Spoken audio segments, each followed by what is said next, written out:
ప్రపంచంలో మూడవ ఆర్థికంగా అభివృద్ధి చెందిన దేశము, అలాగే యూరోప్‌లోనే ఆర్థికంగా అభివృద్ధి చెందిన దేశాల్లో ప్రథమ స్థానంగా ఉన్నటువంటి జర్మనీకి ఫిబ్రవరి 23న వాళ్ళ పార్లమెంట్‌కి ఎలక్షన్స్ జరిగినాయి.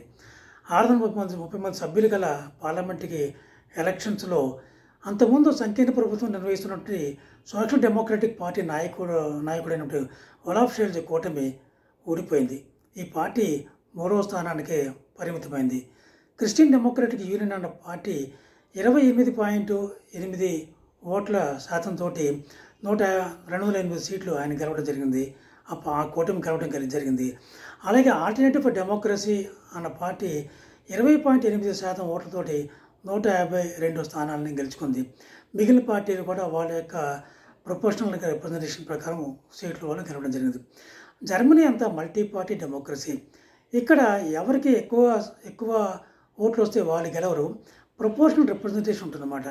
ఏ పార్టీకి అయితే ఎక్కువ శాతం ఓట్లు వస్తాయో ఆ పార్టీకి ఆ ఓట్ల శాతం తగ్గట్టుగా పార్లమెంట్లో వాళ్ళకి సీట్లు కేటాయిస్తారు. ఏ పార్టీ కూటమైనా కూడా మినిమం 5% ఓట్ల శాతం వాళ్ళకి రావాల్సి ఉంటుంది.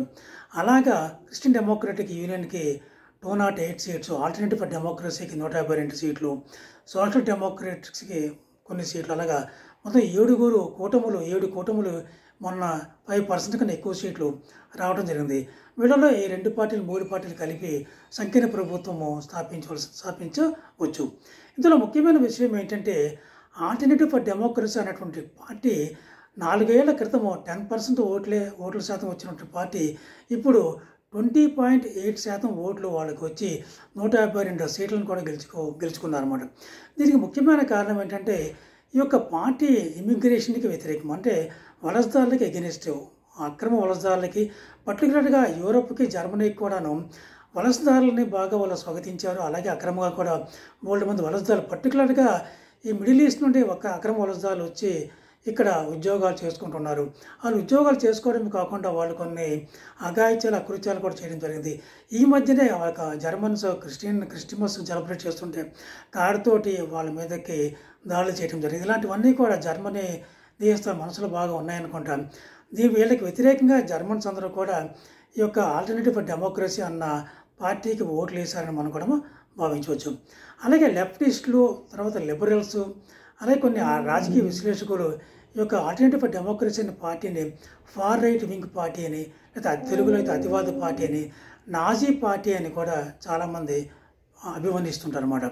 ముఖ్యంగా మనం గమనించవలసిన విషయం ఏంటంటే ఈ అతివాద party, far right wing party, Nazi party అనేది దీన్నైతే మనము ఈ కమ్యూనిస్టులు, లెఫ్టిస్టులు అందరూ అభివర్ణిస్తారో ఆ పార్టీ ఎక్కువ శాతం ఓట్లని జర్మనీలోని తూర్పు భాగాన ఉన్నటువంటి 5 రాష్ట్రాల్లో ఎక్కువ శాతం ఓట్లు, ఎక్కువ సీట్లు గెలుచుకుందన్నమాట. ఈ 5 రాష్ట్రాలు కూడా అంతకుముందు 5 రాష్ట్రాలు కూడా ఈస్ట్ జర్మనీగా పరిగణించబడేవాళ్ళం. ఈస్ట్ జర్మనీ అంటే 1945 నుండి 1990 వరకు కమ్యూనిస్టుల ప్రభుత్వం వారి అధికారంలో ఉన్నటువంటి ఈ ప్రాంతాలన్నీ కూడా కమ్యూనిస్టులు రూల్ చేశారు. అటువంటి కమ్యూనిస్టులు రూల్ చేసినటువంటి ప్రాంతంలో అతివాద పార్టీ అయినటువంటి far right wing party, Nazi party ఎక్కువ సీట్లు గెలుచుకుందంటే ఈ కమ్యూనిస్టులందరూ కూడా ఈ నాజీ భావజాలానికి ఆకర్షితులయ్యారా, లేకపోతే అక్కడ ఉన్న ప్రజల్లో కమ్యూనిస్ట్ భావజాలు స్లోగా పోయి అతివాద పార్టీ లేకపోతే నాజీ పార్టీ యొక్క భావజాలానికి ఎక్కువగా ఆకర్షితులయ్యి ఈ యొక్క ఆల్టర్నేటివ్ ఫర్ డెమోక్రసీకి ఓట్లు వేశారని మనం భావించవచ్చు.